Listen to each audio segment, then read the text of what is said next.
In March 1999, something impossible happened. An aircraft that wasn't supposed to exist was shot down by a missile system older than disco music. The F-117 Nighthawk, America's first stealth fighter, had just proven that even ghosts can bleed. This is the story of an aircraft so secret, so revolutionary, that its very existence challenged everything we thought we knew about warfare. A flying contradiction that couldn't fly without computers, carried no radar, and looked like it was built from broken mirrors. The year was 1975. The Cold War was at its peak, and American military planners faced a terrifying reality. Soviet radar networks had become so sophisticated that conventional aircraft were flying death traps. Deep in the Nevada desert, at a facility that didn't officially exist, Lockheed's legendary Skunk Works division was about to attempt the impossible. The Have Blue program was born from desperation and genius in equal measure.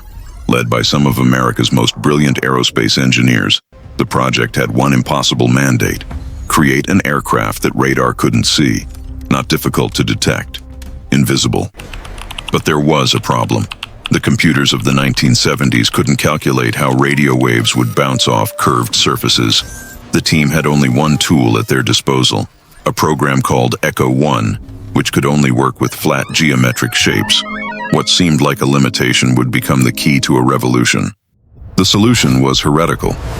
Instead of the sleek aerodynamic curves that defined every aircraft since the Wright brothers, the F-117 would be a collection of flat, angular surfaces, a flying geometry lesson that defied every principle of flight. The result was extraordinary. A radar cross-section of just 0.001 square meters, roughly the size of a hummingbird on enemy screens. But this geometric miracle came with a devastating cost. The F-117 was aerodynamically unstable, a flying brick that couldn't maintain level flight without constant computer intervention. Pilots didn't fly the Nighthawk in the traditional sense. They suggested direction, and an army of computers translated their inputs into thousands of micro-adjustments per second. Without its fly-by-wire system, the aircraft would tumble from the sky in moments. The trade-offs continued. No radar, because transmitting signals would reveal its position. No external weapons, because anything outside the aircraft's body would compromise its stealth.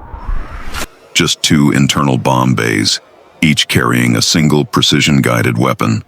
The F-117 wasn't built for dogfights or overwhelming firepower.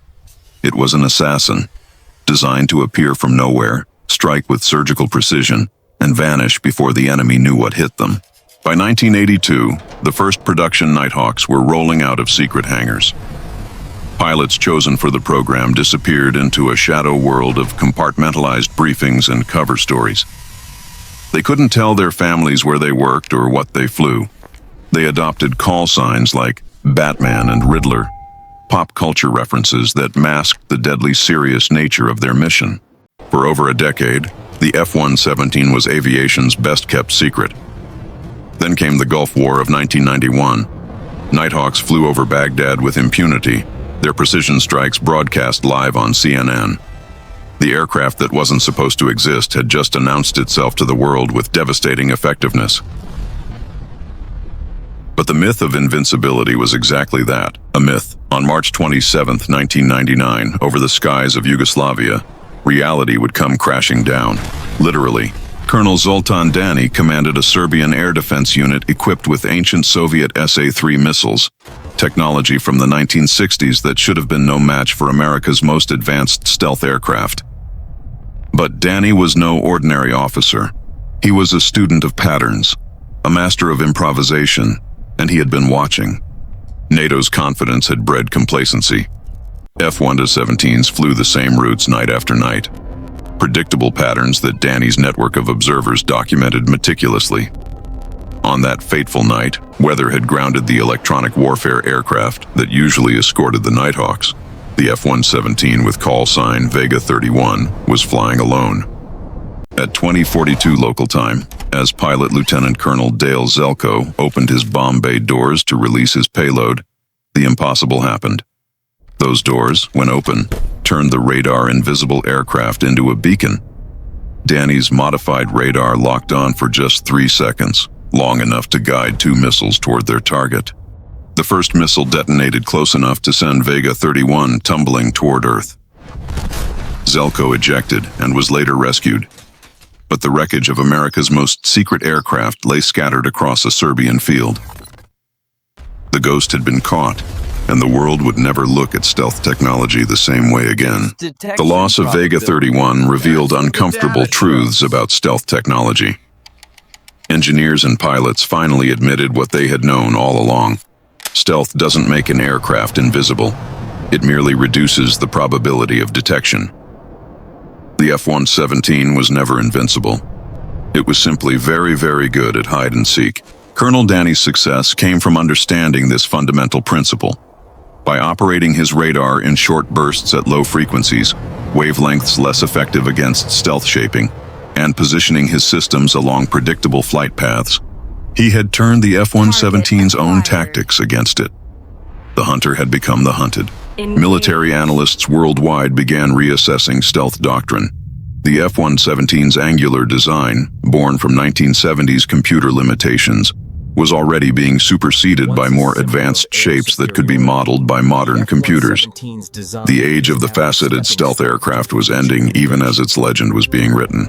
By 2008, the F-117 Nighthawk officially retired from active service. Its mission was complete, its lessons learned, and its legacy secure. The aircraft that had been built to fight World War III had instead pioneered a new era of warfare, one where invisibility mattered more than speed and precision trumped overwhelming force. But the Nighthawk's story didn't end with retirement. In recent years, these angular ghosts have been spotted in the skies over Nevada and California once again. No longer classified as operational aircraft, they now serve a different purpose: training the next generation of stealth pilots to fight enemies who have learned from Colonel Danny's playbook.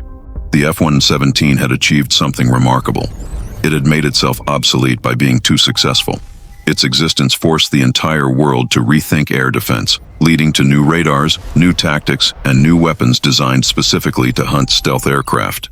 In defeating its enemies, it had created new ones. Today, stealth technology is ubiquitous. The F-22 Raptor, F-35 Lightning II, and B-21 Raider all trace their lineage back to those first angular prototypes built in Nevada hangars 4 decades ago. What began as a desperate Cold War gamble had fundamentally altered the nature of air warfare. The F-117 Nighthawk proved that in warfare, as in life, perception can be more powerful than reality. For nearly 3 decades, the mere possibility of invisible aircraft changed how nations defended their airspace and planned their conflicts. An aircraft that couldn't dogfight, carried minimal weapons, and required constant computer assistance to stay airborne, had nonetheless achieved something extraordinary. It had weaponized invisibility itself. In the end, the F-117's greatest victory wasn't any single mission or target destroyed. It was proving that the impossible was merely improbable, and that sometimes that's enough to change the world.